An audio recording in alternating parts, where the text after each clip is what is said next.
All right, well, Darrion, what are the nerves before this upcoming fight on Saturday? It's nervous as usual, you know.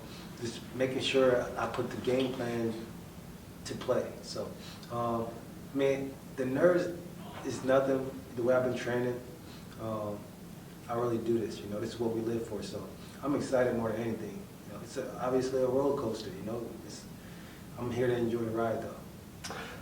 Correct me if I'm wrong, but you used to train in Arizona for at least a little bit, correct? Yeah, you look familiar. I was always around the power gym for a bit. Yeah, I had an amateur fight at the power gym. That's where there we go. That's why I'm like, yeah, you look familiar. I was here in power for 2 years. I remember your face.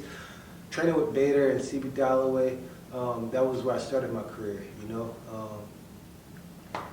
Arizona was good to me when I was here, you know. And I'm just excited to be able to put a performance on for the crowd. I've not been able to fight in front of the Phoenix fans, so I'm excited to go out there and put a dominant performance on. Do you have any friends or training partners outside of like Bader and CB that still live in Arizona? Maybe not have made it to the major promotions. Yeah, of course. I got plenty of people out here. So after the fight, you know, we definitely going to be turning up, you know, and just enjoying ourselves like old times, you know. Well, speaking of your opponent, Enrique Barzola, what do you make of him? What do you make of his skill set? Obviously, he's making his Bellator debut. He's got a couple big wins in the UFC. They chose not to renew his contract. What do you make of him as an opponent? Well, he's strong. He's a strong guy. He's going to be a guy that's going to come forward, you know.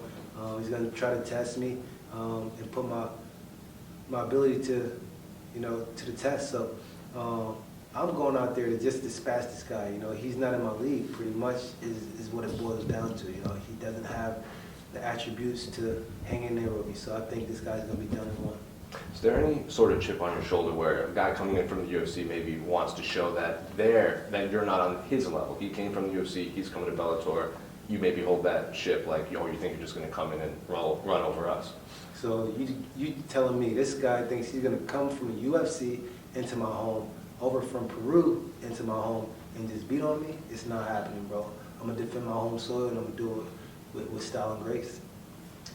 And I guess for me, obviously the Bantamweight tournament was announced recently, and your name was not one of them. They did go by the rankings. Were you a little bit frustrated that you weren't one of the ones chosen for that? Initially, I was shocked because they announced it, you know, and I didn't even know I was not going to be in it. So it was a shocker to even get the lineup. But I mean, I hadn't performed at 35 bantamweight for a while, you know, and my last bantamweight win was about 2018. So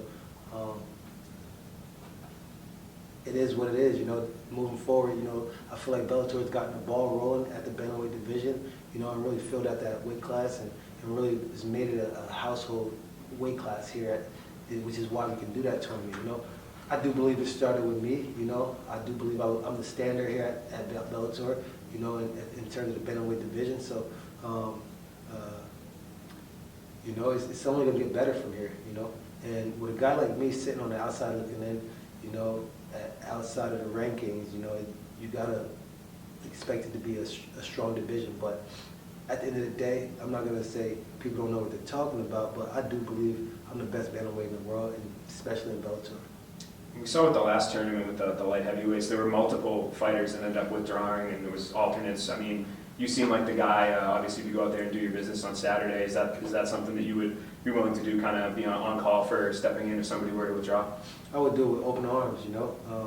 Again, I'm not here to pick fights. I'm just here to take names, you know, and beat guys up. So I'm a steamroll this guy on Saturday, and if they call my phone, I'll be ready.